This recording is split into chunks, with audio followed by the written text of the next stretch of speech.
This video is sponsored by Mirka.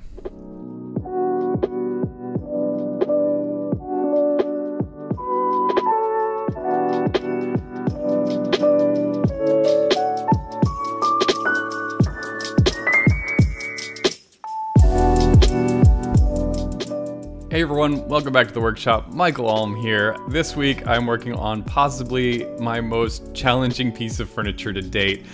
This was a project that I planned without really knowing a whole bunch of the skill sets, and I've learned them either doing this or I did some practices before in other videos. Things like tambour making, pattern plywood making, kerf bending, and veneering. All these things are going to come into play in this one project, and I'm super excited to share it with you.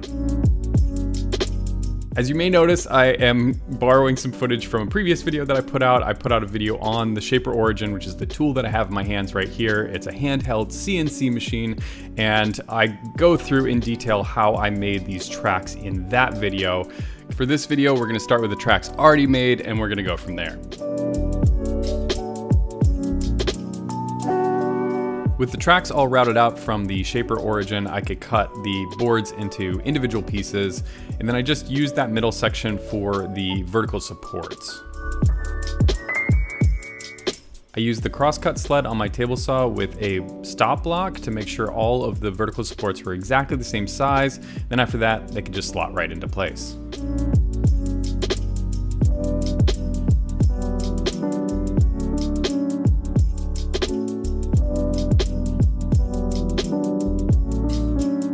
Once I had the cabinets all dry fitted and I knew everything was the right size, I sanded down the inside of the cabinet with my Mirka sander and applied a coat of finish. Sometimes I like to finish the insides of the cabinets early just because it protects it while I'm doing the build, and also it can be kind of awkward to get into all the little nooks and crannies after you have it all glued up.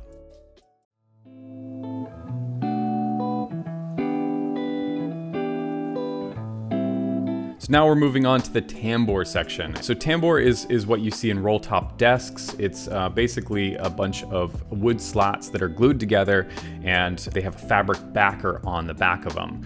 They're super cool. I'm still experimenting with tambour. This is my only my second project with tambour, but I'm really enjoying working with it. So I'm also making the tambour into pattern plywood, which if you've been on this channel before, you've seen lots of pattern plywood videos. This is the chevron pattern that I've used multiple times. Basically, you just glue up a whole bunch of plywood strips on a 45-degree angle, and then you cut them into smaller strips. With the plywood out of the clamps, I can scrape off all the excess glue and prepare to sand. I get a lot of questions whether you can put it through a thickness planer or not. It's really tough on planer knives, so I prefer to sand it. And that brings us to the sponsor of this video, which is Mirka. Thank you, Mirka. I've been using their Deros 5.0 for months now, and I absolutely love it.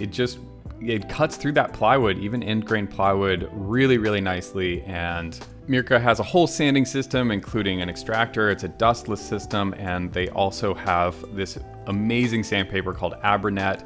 I've got an offer code to get free Abranet if you pick up a Deros sander, so go check that out in the description down below.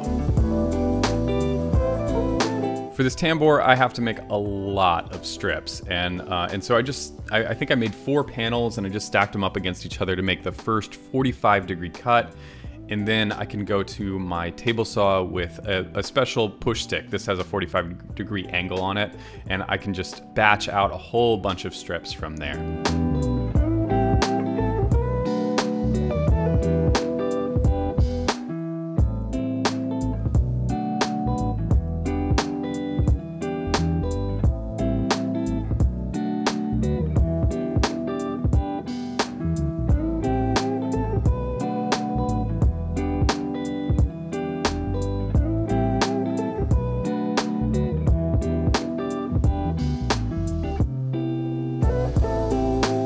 So I got a lot of questions the last time I made pattern plywood tambour on this channel about why I made the slats so thick. Most tambour, you don't need very thick slats, maybe only a 1/4 inch or so. But The thing is, plywood glued up like this just isn't very strong. When you glue it up into a panel, it gets a lot stronger, but with these individual strips, they just don't have a lot of structural integrity. So the thicker they are, the stronger they are. And then what I do is I cut a rabbet underneath them so the track doesn't have to be as wide, and also that reduces the radius of the turn. I should also point out that these are only 9 inches tall. If they were something like 15 or 20 inches tall for the Tambour, I would probably back them with a piece of 1/4 inch plywood on each strip. So in the comments from the last video, I asked people about finishing this stuff because I hadn't had any experience making Tambour, and most people said that you apply finish before you apply the fabric backer. And so that's what I decided to do. I applied finish on all the sides beforehand, but in order to do that, I wanted to keep the side that gets the fabric backer nice and clear of the finish, so I have a nice glue surface. In order to do that, I just taped blue tape on the back of each one, and then I was ready to apply the finish to the fronts. I'm using General Finishes Armor Seal on this bench, and I'm using it on every element in the entire build. It's a super consistent finish for me. I use it a ton, and I like it a lot.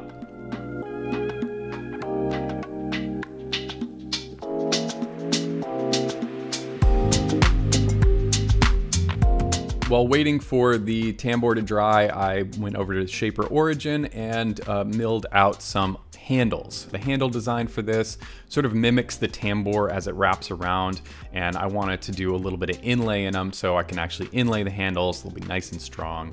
And so I just used this solid chunk of walnut, and I made both handles in one piece. So all I have to do is separate them, and then I have the two handles, and I know that they match up perfectly. In order to tie the handles into the rest of the design, I decided to add a little bit of pattern plywood as like a trim around the outside edges. I set up a makeshift fence on my bandsaw and was able to rip a whole bunch of these out.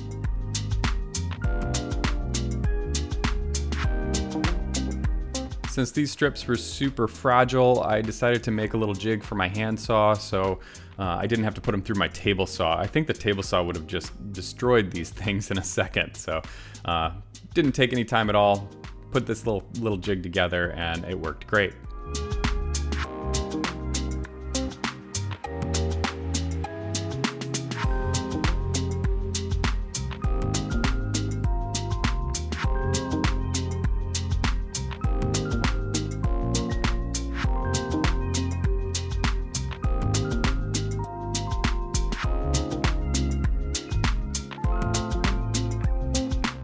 With small parts like this, I find that just gluing some sandpaper to a sheet of plywood is the best way to sand these things and make sure they're nice and flat.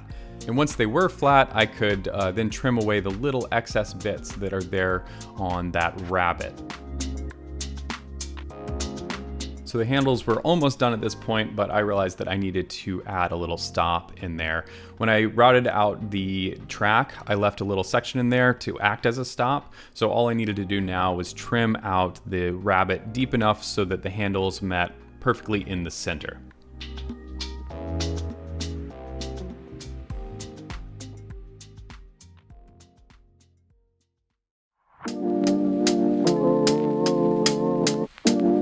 So I will save you all of the finish application on these Tambour slats because it took a while. It was 4 coats on each slat, and that's a lot of surface area. Anyway, all that was done, and now it's time to prep to put the fabric backer on.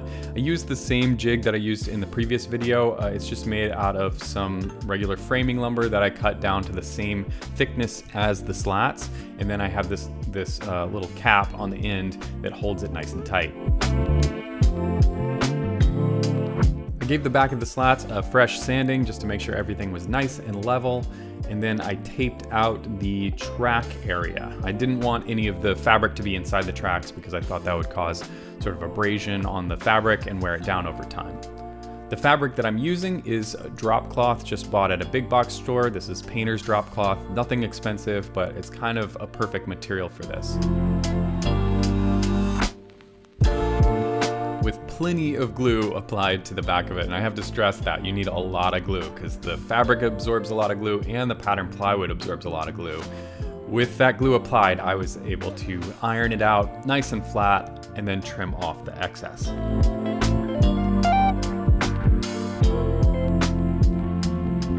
So the next step was to remove the jig from around the tambour, and I don't want to let the tambour sit in there for too long because there's a potential that one of the slats could glue to another slat, and even though I put finish on it, I just want to make sure that that doesn't happen.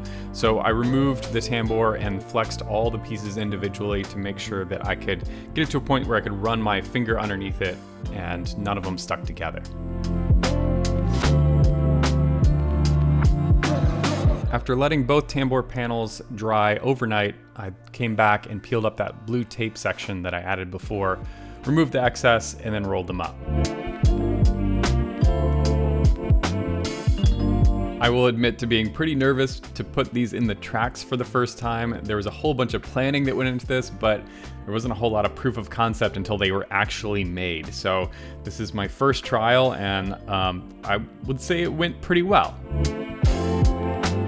It looked pretty promising. This is without wax and without any tuning, and they did move in the track for sure, but they were not super smooth. And in order to smooth them out, I figured out that some of the rabbets were just a little bit thicker than others, and in order to fix that, I just marked those sections with blue tape where it was sticking and took a chisel and shaved them down until they would move nice and smoothly in the tracks.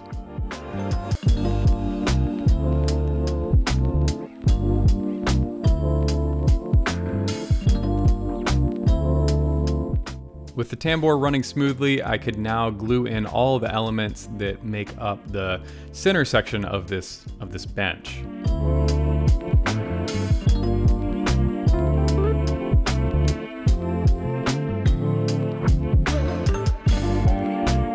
So I'm gluing in all the elements of this cabinet except for the top. I'm gonna leave that just dry fitted for now so it holds everything nice and square. I wanna be able to remove that down the line in case I ever need to service the tambour.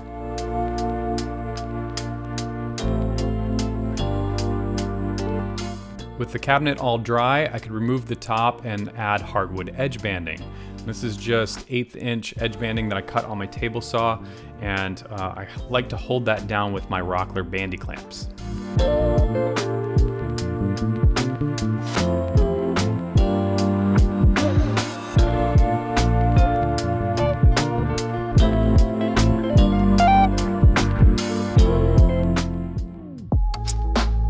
Center cabinet done, I could start working on 2 side cabinets.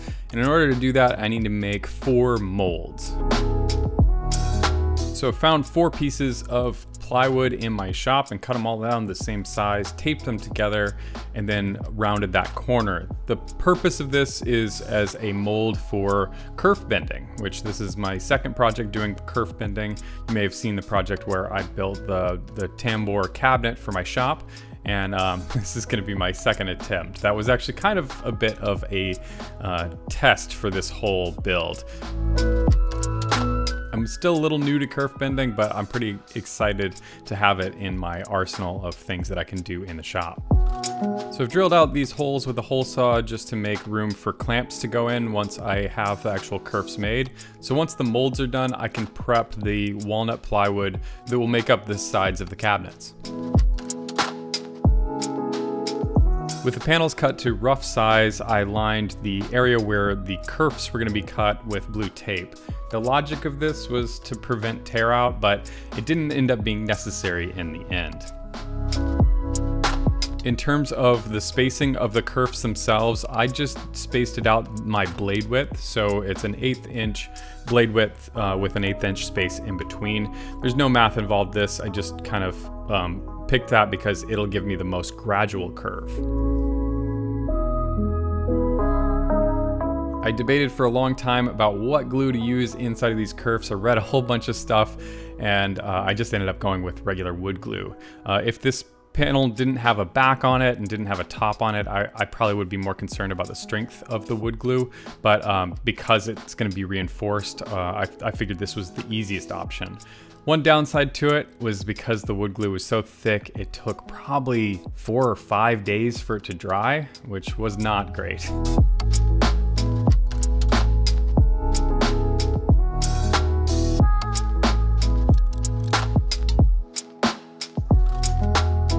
While I waited for the kerfs to dry, I prepped the tops and the doors for the 2 cabinets, and I wanted to make those out of solid wood because I was gonna have exposed sides. So I just picked out of my collection of offcuts of walnut, I picked ones that matched up really well. That was the main consideration for this because I didn't want to see the divisions between the different boards.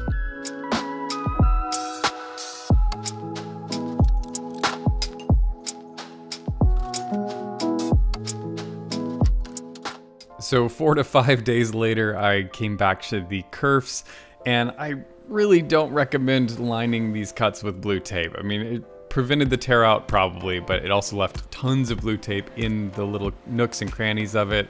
I was hoping that the inside kerfs would be good enough to be acceptable for inside the cabinet, but they just really weren't. So I decided to veneer the inside of the cabinet. This is only my second time doing any sort of veneering, but from what I read, it's pretty common to use Bondo as a filler. So this is a flexible auto body filler, and a lot of other veneering people that I talked to use it a ton. So I sanded that up, made sure it was nice and flat, and then I could prepare the veneer itself.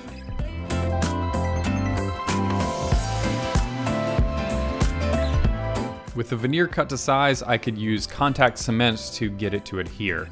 You apply this to both surfaces, and you want to make sure that it has time to dry before you introduce the surfaces to each other. I basically just followed the instructions on the can. You can see here I've put a box over the backside of it because I was really scared that I would get the backside to contact before I rolled it up inside that inside curve. This stuff, once it touches, you just can't remove it. So I took my time with it. The box worked great. I also had a little scrap piece of plywood that I ran on the inside to burnish that edge into place, make sure it was nice and tight and had a lot of contact.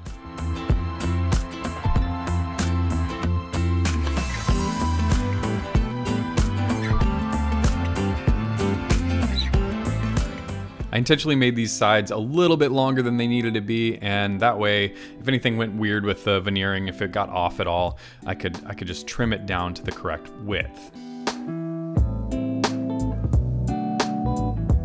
So now I've made basically the top, the bottom, and one of the sides.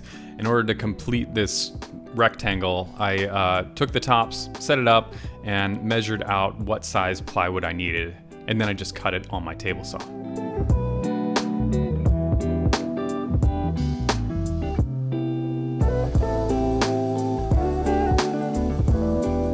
With all those elements made, I could then work on the joinery, and for this I'm just using a domino joiner.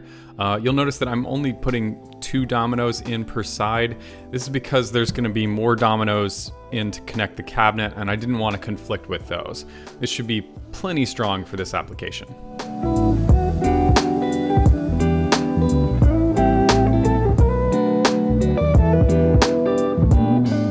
In order to make sure that the 2 side cabinets squared up perfectly to the center cabinet, I put on a piece of tape on the bottom corner where there might be glue squeeze out, and then I set them against the main cabinet and clamped them to it. So as it dried, I knew that it would stay nice and square. While I waited for those 2 side cabinets to dry, I could start making the edge banding. With those thin strips cut, I could at least glue up one of the sides.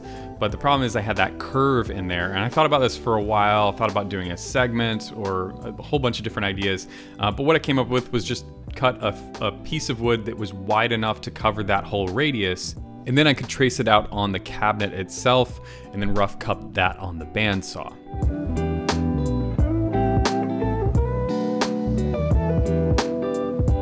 I cut this piece with plenty of excess on the sides and then just made sure that it was nice and square on the bottom. After that, all I had to do was fill in the remaining gap with a straight piece, and it was ready to go over to the router to be flush trimmed.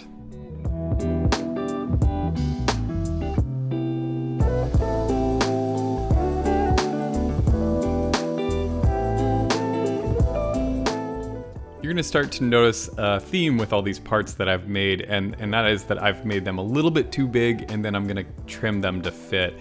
Something that I've learned from years and years of doing woodworking, where you don't wanna make everything exactly the right size, because you'll end up in the end, as you've sanded things or shaped things, you'll end up short by like a 1/16 of an inch, and it's really frustrating. So it's good to save a little extra length so that you can cut it right to fit when you're ready to glue it into place.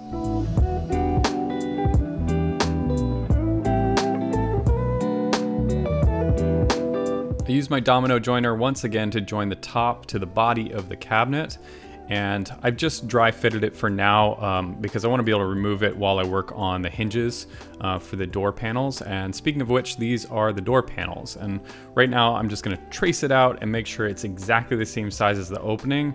I'll trim that up later once I have the hinges in place. To get the radius, I just rough cut it on the bandsaw and then took it over to my sander and refined that to the line.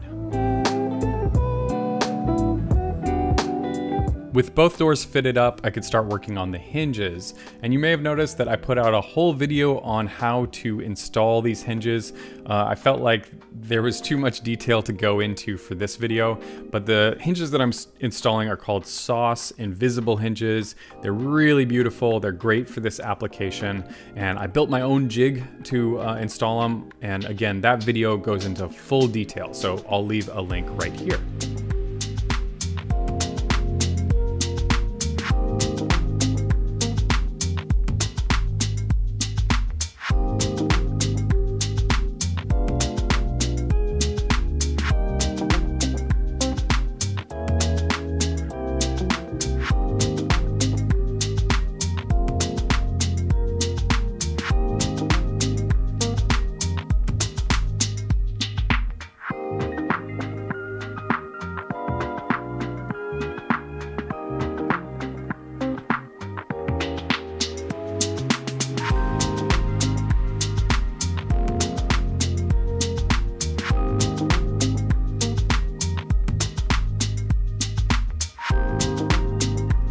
Now you see those beautiful sauce hinges. They look so good, and this is kind of a dry fit.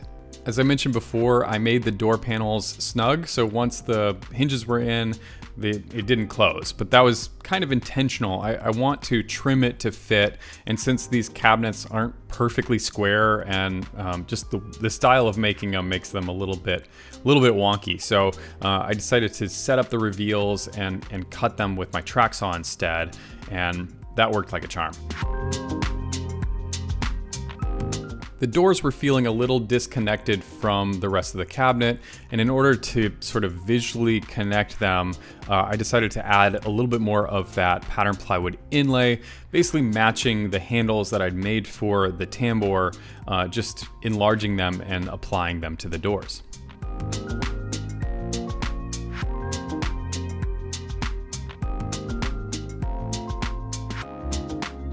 Once I got the first section of inlay in, I could sand it back with my Mirka sander, get them nice and flush,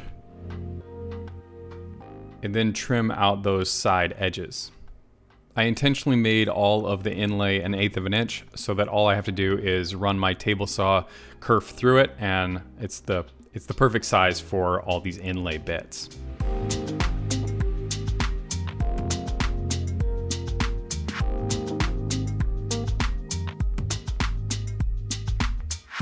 At this point, I'd had so much time invested into these doors that I was really freaked out to cut into them, but I had to put the inlay into them, and I was very thankful to have Origin in my shop.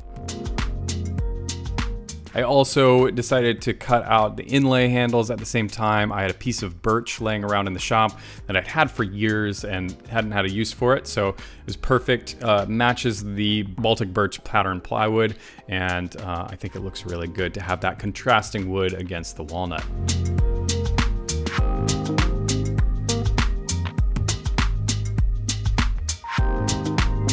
And of course, so that everything matched, I glued in those birch pieces into the tambour sections as well.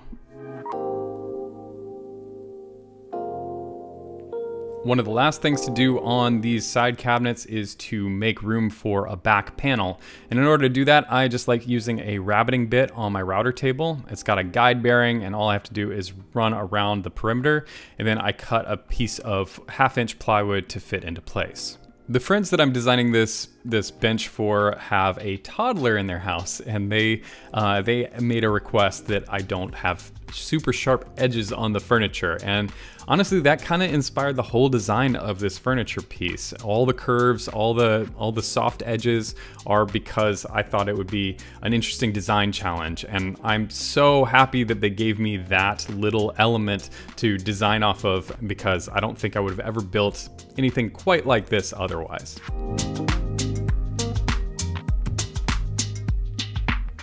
As I bring these two cabinet sections together, you'll notice that I only put dominoes on the bottom, and that's again because I'm gonna need to be able to remove this top.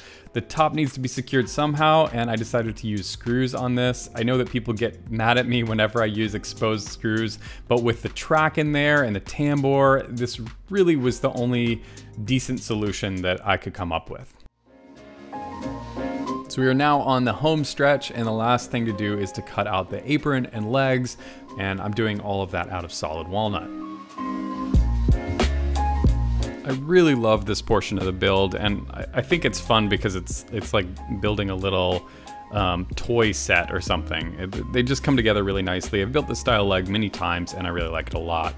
So to set up for the domino, I just use a 3/4-inch piece of plywood, and I mark out all the legs, and then I also label all the legs with A, B, C, and D, and then I can use my joiner to cut into the leg sections.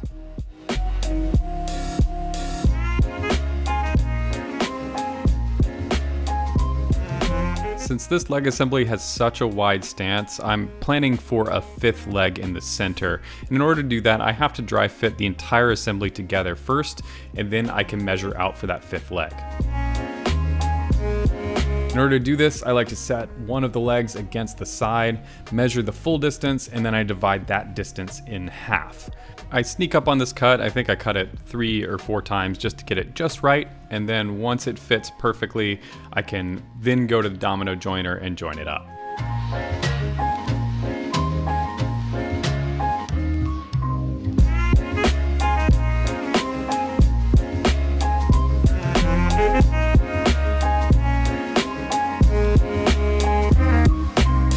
Now that all 5 legs are fitted into the apron, I can start refining those legs. So I like to put a taper on each leg on 2 of the sides. The center leg will get all 4 sides tapered. This is my temporary tapering jig. It works pretty well. Definitely a bit more of an advanced table saw technique, but I've used it a number of times and definitely trust it. So you just screw it down in the center. That puts enough tension on the leg to hold it in place while it runs through the table saw. The table saw leaves a rough finish on these legs, and so I like to sand it back, again using a piece of plywood with some sandpaper glued to it. So this leg assembly is a bit of a puzzle to put together, and what I figured out, the most efficient way to do it is to glue up all the smaller leg sections first and then go and attach the apron rail to that.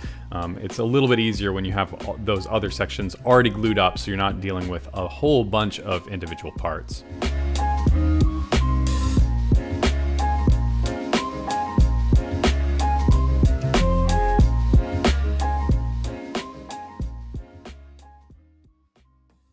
After that, everything is made, so now it's just sanding up all of the individual parts and just go through the grits. I think I went all the way up to 320 grit on all the surfaces before I got ready for finish.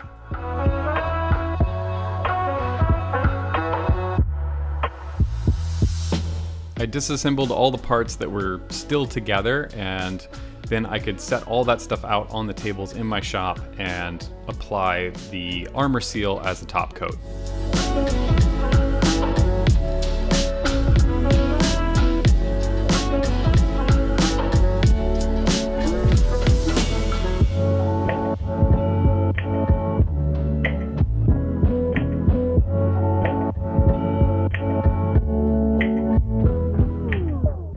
After 5 coats on every surface, sanding in between at 320 grit, it's ready for reassembly.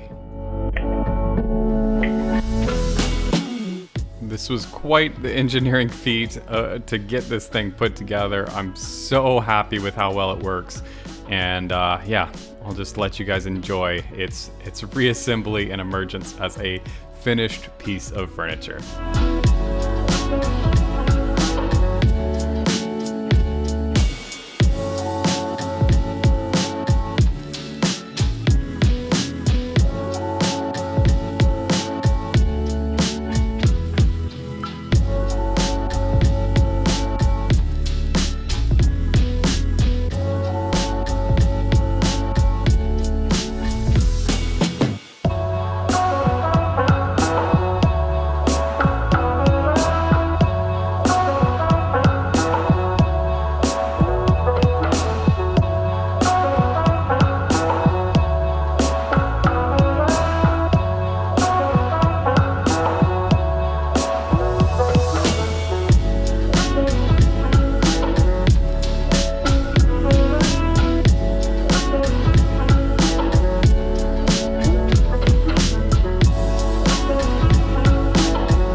Hey everyone, thanks so much for watching. I hope you enjoyed that build. I hope you learned something. And yeah, if you got any questions, ask them in the comments down below.